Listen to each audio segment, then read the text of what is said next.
مشرکین مکہ آپ علیہ السلام کو اذیت دینے کے نت نئے طریقے ڈھونڈتے اور الٹے سیدھے مطالبات کرتے رہتے تھے۔ آپ علیہ السلام ان کے ہر وار کو ناکام بناتے اور ان کے ہر سوال کا تسلی بخش جواب دیتے کہ کسی طرح یہ توحید کی دعوت قبول کر لیں۔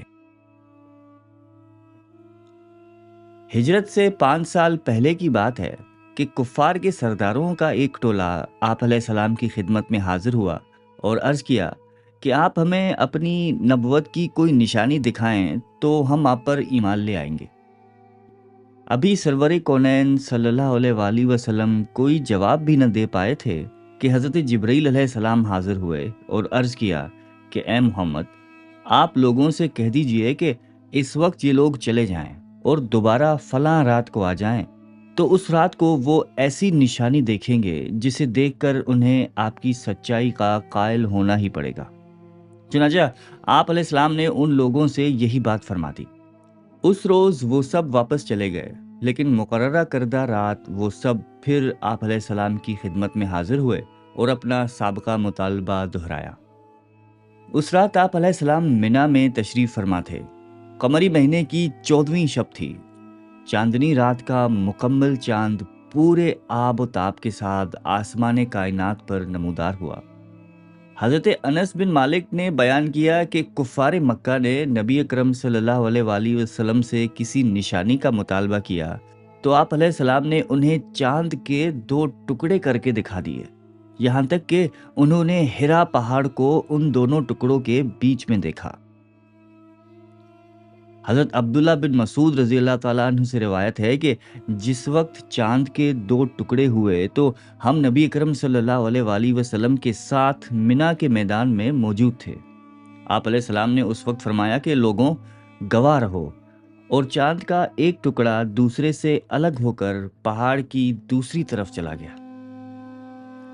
اتنے عظیم و شان معجزے کے ظہور کے بعد بھی کفار قریش نے اس پر یقین نہیں کیا اور اسے جادو قرار دیتے ہوئے اپنے اعراض کی روش برقرار رکھی۔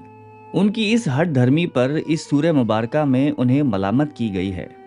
کلام کے شروع میں ارشاد باری تعالیٰ ہے کہ یہ لوگ نہ سمجھانے سے مانتے ہیں، نہ تاریخ سے عبرت حاصل کرتے ہیں، نہ آنکھوں سے سری نشانیاں دیکھ کر ایمان لاتے ہیں، بلکہ نشانیاں دیکھ کر منہ پھیر لیتے ہیں اور کہتے ہیں کہ یہ تو ایک معمولی جادو کا کرشمہ ہے جس کی مدد سے ہماری نظر بند کر دی۔ یہ جادو ہم پر تو چل گیا لیکن دنیا پر نہیں۔ باہر سے لوگوں کو آنے دو، ان سے پوچھیں گے کہ یہ واقعہ انہوں نے بھی دیکھا ہے یا نہیں۔ کفار مکہ نے جب باہر سے آنے والے مسافروں سے اس بات کی تحقیق کی تو سب کا کہنا تھا کہ ہاں، ہم نے بھی چاند کے 2 ٹکڑے ہوتے ہوئے دیکھے، ایک دوسرے سے دور جاتے اور پھر آپس میں ملتے ہوئے دیکھا ہے۔ اتنی زیادہ شہادتوں کے باوجود وہ اپنی ضد پر قائم رہے اور اس کھلے معجزے کو جادو سے تشبیہ دیتے رہے۔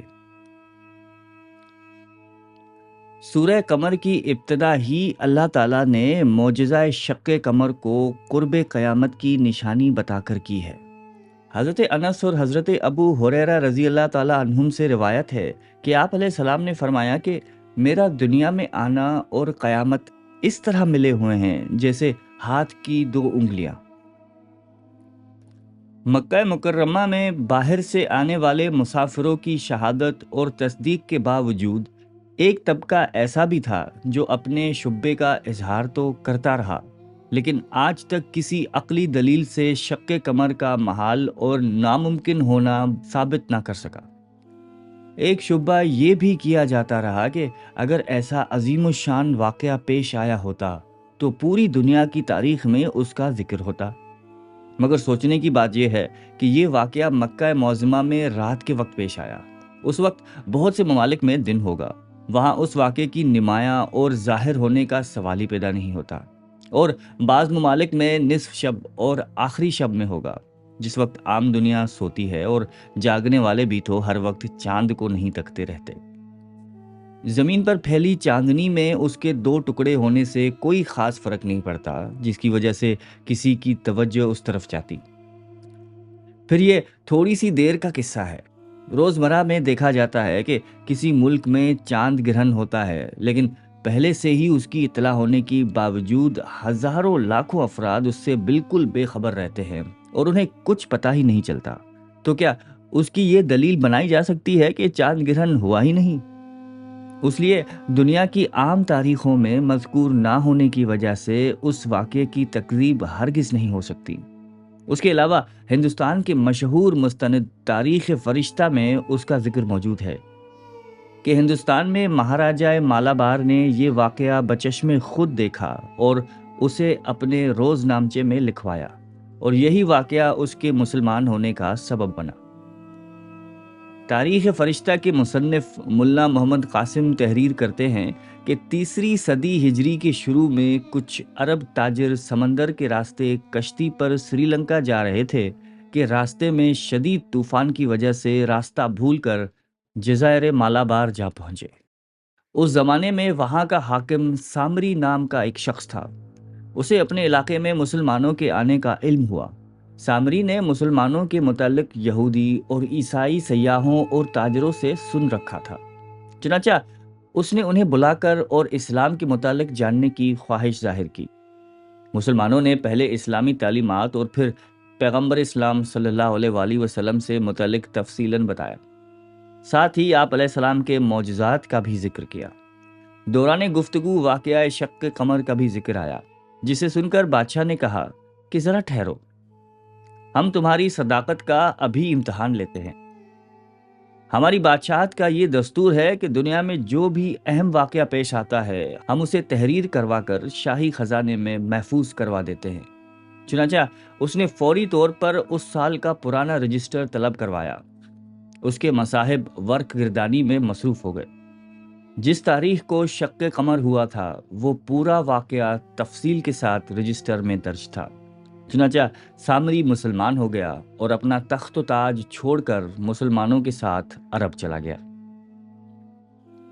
روایت میں ہے کہ مالابار کا راجہ چیرامان پیرومل ایک رات کسی پریشانی کی بنا پر اپنے محل کی چھت پر ٹہل رہا تھا کہ اچانک اس نے دیکھا کہ 14ویں کا پورا چاند 2 ٹکڑوں میں بٹ کر ایک دوسرے سے دور ہو گئے اور کچھ دیر کے بعد آپس میں مل گئے۔ راجہ بڑا حیران ہوا۔ اس نے اس کا سبب معلوم کرنے کے لیے اپنی حکومت کے لوگوں کو دوڑایا۔ چنانچہ اسے معلوم ہوا کہ ملک کے عرب میں مسلمانوں کے نبی علیہ السلام نے اپنی انگلی کے اشارے سے چاند کے 2 ٹکڑے کر دیے۔ راجہ اس واقعے کا چشمدید گواہ تھا۔ وہ اس عجیب و غریب واقعے کی مزید کھوج لگانے کے لیے مکہ مکرمہ پہنچ گیا، اور پھر جب آپ علیہ السلام کی زیارت کا شرف حاصل ہوا تو اس کے دل کی دنیا ہی بدل گئی۔ اس نے آپ علیہ السلام کے دست مبارک پر اسلام قبول کیا اور اپنا نام تاج الدین رکھ دیا۔ انتقال سے پہلے اس نے اپنے جانشین کو ایک خط تحریر کیا جس میں لکھا گیا کہ حضرت مالک بن دینار سے کیرلا میں ایک مسجد تعمیر کرواؤ۔ یہ مسجد چیرامان جامع مسجد کے نام سے مشہور ہے، جسے بری صغیر کی پہلی مسجد ہونے کا شرف حاصل ہے۔ حضرت مالک بن دینار پہلے تابعی ہیں جو تبلیغ دین کے لیے ہندوستان کے شہر کیرلا پہنچے۔ اللہ تعالی ہمیں اس واقعے کی برکات سے مستفید فرمائے، قرآن و حدیث پہ عمل کرنے کی توفیق عطا فرمائے، آمین۔